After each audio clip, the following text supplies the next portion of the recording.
Well, howdy, howdy. Good morning. Hey, everybody. So we are out here. Actually, just me. I'm out here.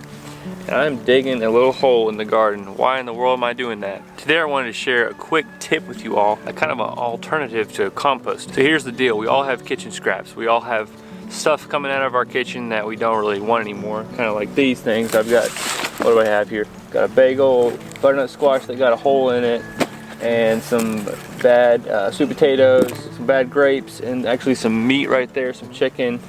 And I've got some banana peels, avocado peel. I mean, y'all know how it is. There's always scraps coming out of your kitchen. Actually, quite a bit of material comes out of our kitchens. And that's some seriously good stuff that you could be adding to your garden. Now, if I had chickens, I would be feeding this guy and the bread and this. Pretty much a lot of it would go straight to the chickens, and that'd be a better streamlined process. And I do plan on getting chickens. Don't worry, I plan on getting chickens.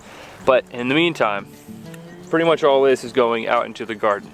Now what I could do is I could take it to my compost pile. I did a video about that a while back, about burying stuff in your compost pile and how that can, especially burying your used up vegetables, bringing those over to the compost pile. I do recommend that if you have vegetables that are you know, kaput, they're done, then definitely take those to a designated compost pile that's separate so that you're not spreading any diseases, any pests, anything like that. Kitchen scraps are from other places, so my recommendation is an alternative to trying to compost them would be to bury those. I mean, look at this. It looks like nothing. It doesn't really look like it'd be doing anything positive in the world anymore, and it's kind of nasty. But if we bury this and put it under the ground, I recommend at least a foot, if not a little bit further. Put it under the ground. What's going to happen is all this place back here is a no-dig, no-till garden. It has essentially compost and cardboard and wood chips on top. Eventually, I would like to get it to where there are literally millions of worms just loving this spot of the ground, because it's an environment where they can be happy. They can have a lot to eat, plenty of moisture, and all kinds of channels going in and out. Because I'm not tilling it, that means that all those worms and roots, future roots of my crops, have already existing channels that have been created by roots and by other worms, and they don't have to work so hard to get where they want to go. So I'm not tilling this garden anytime soon. Actually, I don't plan on ever tilling it. So what happens is when I dig this hole and I bury these scraps, all those worms and the microbes are going to flock to this food source. They're going to tell, wow, this is decomposing material. I'm hungry, let's go eat it. And they start to go in there and they start to break it down. And if you bury it at least a foot deep, that means that the roots, the primary roots of your existing crops, will be able to still have establishment above, and it's not affecting your plants. So I'm going to just pull that back, push it back, drop some of those in there. You can speed up the process by cutting, slicing up whatever it is you're putting in there. That's going to just mean more surface area for those microbes to start doing their job. Cover it up. My plan is to take kitchen scraps from now on and bury all along this edge here. Not quite in the planting row. See where those Swiss chard are? Not planting underneath them, but right to the side of those, because, keyword because, when those worms start to break that material down and eat it up, they're going to be continuing to spread out throughout the garden. So essentially, I'm fertilizing this whole row by fertilizing the pathway. And that's my recommendation, is if you are going to do this in your garden, do it in your pathways. Bury food straight underneath your pathway. My pathways are made out of mulch, so it'd be beneficial to bring in some more materials that have more nitrogen and other micronutrients, to where they can have, you know, a different source of not just carbon from the wood chips, but other types of material, especially nitrogen, and that'll help the pathways break down. By burying my food scraps right in the middle in the pathways, I'm going to be able to actually fertilize my planting beds, because those worms, what are they going to do? They're going to go in here, they're going to eat all of those scraps, and they're going to start putting worm castings in here and over here. And eventually down the road, what I'll do is I will swap this whole area to be my new planting bed once it's decomposed more, and then those areas right in here will become my pathways, kind of as a rotation. Essentially, by putting my scraps in one spot along the pathways in an area that's not going to be directly underneath my garden, planting areas, by doing that, I'm not harming my existing crops, but I'm also fertilizing the whole garden. Let's see if we can bury the rest of them right here. Move the wood chips to the side, because like I said, I'm doing the no-till, no-dig kind of Charles Dowding slash Paul Gauchi style garden, and I don't want to invert these soil layers, otherwise that'll bring up seeds from down deeper.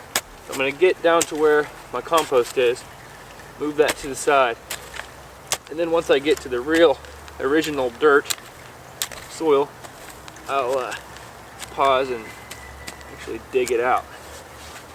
One recommendation I do have for burying food scraps into your garden is always make sure you go at least a foot, maybe 18 inches, even better. One other thing to remember is if you have garden beds, like raised beds that are made out of wood, I would not recommend putting any food scraps along the edge to where they're touching that wood, because that's going to speed up that decomposition of your wood sides, and that means you're going to have to replace your wood a lot faster.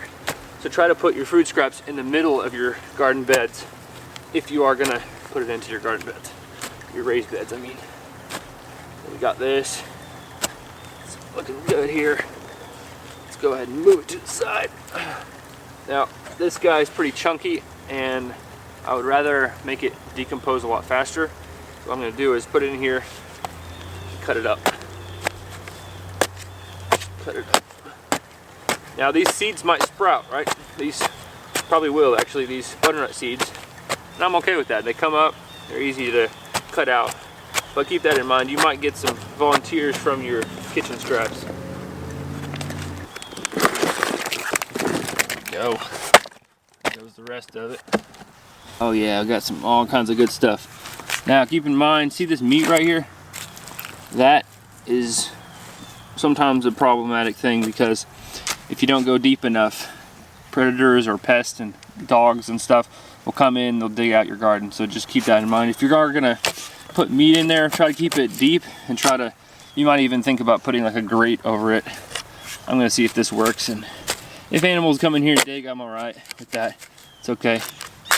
So there's the original grass that we covered up, you can see. So don't want that to get on top, because that's got all kinds of grass seeds in it. So make sure that's buried.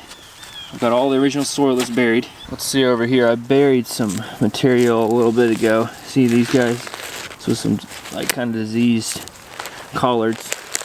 Yeah, they're not even decomposed yet.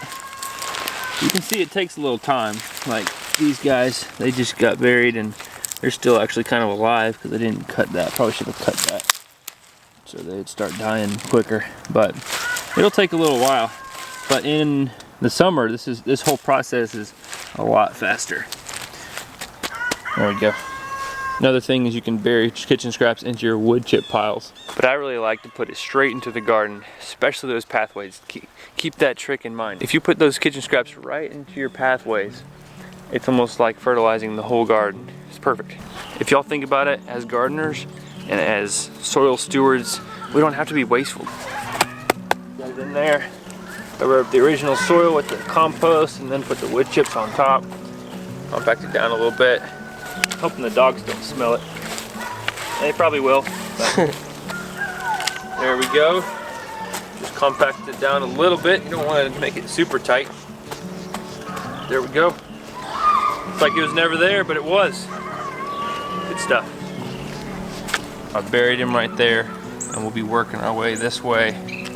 One thing is you really make sure and don't put your kitchen scraps all in one spot all the time, that'll start smelling, it'll start becoming maybe sometimes anaerobic, and then it'll just be bad. So continue to bury along your pathways or wherever you're burying, try to spread it out, and that'll make it to where it's manageable for all the worms and microorganisms. That's what I'm talking about. Bury your kitchen scraps. It's a wonderful way to recycle, reuse, and to actually improve your garden soil. That's my recommendation. It's awesome. Super fun stuff. Isn't gardening just fun? I love it. Hope you all do too. I will see you guys in the next videos.